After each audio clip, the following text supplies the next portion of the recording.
Breaking news, Ukraine के युद्ध से जुड़ी अमेरिका ने पोलैंड के साथ मिलकर एक बड़ी जॉइंट मिलिट्री ड्रिल की है। यह सैन्य अभ्यास अमेरिका के रूस के खिलाफ एक बड़े गेम प्लान का हिस्सा हो सकता है, क्योंकि रूस के हमले को 1.5 महीने से ऊपर हो गया और उसके तेवर नरम पड़ने का नाम नहीं ले रहे। ऐसे में अमेरिका का पोलैंड जैसे यूक्रेन और रूस के पड़ोसी देश के साथ मिलिट्री एक्सरसाइज करना, और वो भी यूक्रेन के बॉर्डर के पास करना, इसे रूस के लिए बड़ी चेतावनी के तौर पर देखा जा रहा है। अरुण सिंह यूक्रेन से जुड़ रहे हैं हमारे साथ। यूक्रेन, ये वहीं पर एक्सरसाइज एक बड़ी चेतावनी टाइप है। जी किशोर, अमेरिका और पोलैंड का यह संयुक्त युद्धाभ्यास रूस की टेंशन बढ़ा सकता है। जो बाइडेन लगातार कोशिश करते रहे हैं कि रूस अपनी हरकतों से बाज आ जाए, पीछे चला जाए, लेकिन रूस लगातार आक्रामक बना हुआ है। ऐसे में जो बाइडेन ये संदेश भी देना चाहते हैं रूस को कि पोलैंड के साथ मिलकर उनकी सेना लड़ाई के लिए तैयार है, और इसीलिए अमेरिका ने अपनी सेना को सीधे यूक्रेन के बॉर्डर पर पोलैंड के पास उतार दिया है, जहां संयुक्त युद्धाभ्यास हो रहा है।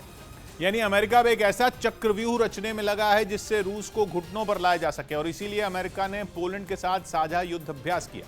पोलैंड 30 देशों के मिलिट्री अलायंस नेटो का सदस्य है, यानी अमेरिका के खेमे में है। नेटो के सदस्य देश होने की वजह से अमेरिका और पोलैंड के बीच ज्वाइंट मिलिट्री ड्रिल होना कोई बड़ी बात नहीं है, लेकिन जो बड़ा है वो है ड्रिल की टाइमिंग और लोकेशन। ये तब हुई जब पोलैंड के पड़ोसी देश यूक्रेन में जंग जारी है। ऊपर से पोलैंड में जिस जगह हुई वो यूक्रेन की सीमा से महज 1 घंटा ही दूर है। इसी वजह से पोलैंड के साथ मिलिट्री एक्सरसाइज को अमेरिका की रूस के खिलाफ एक बड़ी चाल के तौर पर देखा जा रहा है, जिसकी सामने आई तस्वीरों में एक बड़ा सा हेलीकॉप्टर एंट्री लेता दिखा। लैंडिंग होते ही अमेरिका और पोलैंड के करीब 1 दर्जन सैनिक चॉपर से उतरे और तुरंत मोर्चा संभालने के लिए दौड़ पड़े। जवानों में फुर्ती ऐसी थी कि मानो वाकई अमेरिका रूस और यूक्रेन की जंग में कूद गया हो।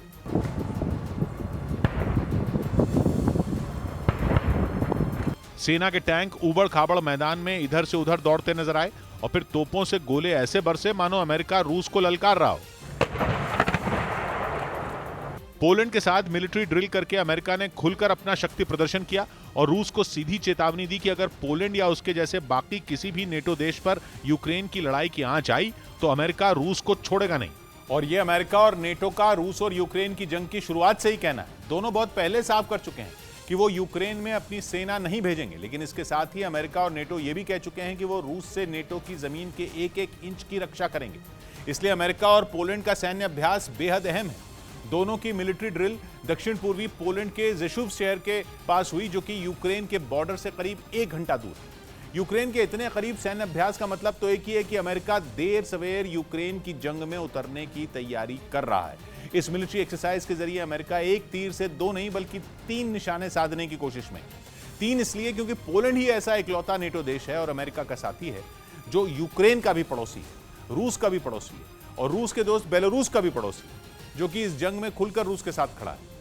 एरिया के हिसाब से दुनिया का सबसे बड़ा देश रूस पहली नजर में नक्शे पर भले ही यूक्रेन के सिर्फ पूर्व में नजर आता है, लेकिन अगर गौर से देखें तो वो यूक्रेन के उत्तर पश्चिम में भी है। यूक्रेन के उत्तर पश्चिम में कलिनिंग्राद रूस का वो प्रांत है जो उसके मुख्य हिस्से से जुड़ा हुआ नहीं है, बल्कि पोलैंड और लिथुआनिया के बीच में। इस लिहाज से पोलैंड यूक्रेन और बेलारूस के साथ रूस का भी पड़ोसी है, और इसीलिए अमेरिका ने वहां अपने 10,000 से ज्यादा सैनिक तैनात किए हुए हैं। और पिछले महीने तो अमेरिकी राष्ट्रपति बाइडेन रूस की घेरेबंदी करने के लिए पोलैंड भी गए थे। अब अगर अमेरिका को यूक्रेन का साथ देने के लिए रूस से सीधे सीधे भिड़ना ही पड़ा तो उसे पोलैंड से बेहतर कोई साथी नहीं मिलेगा।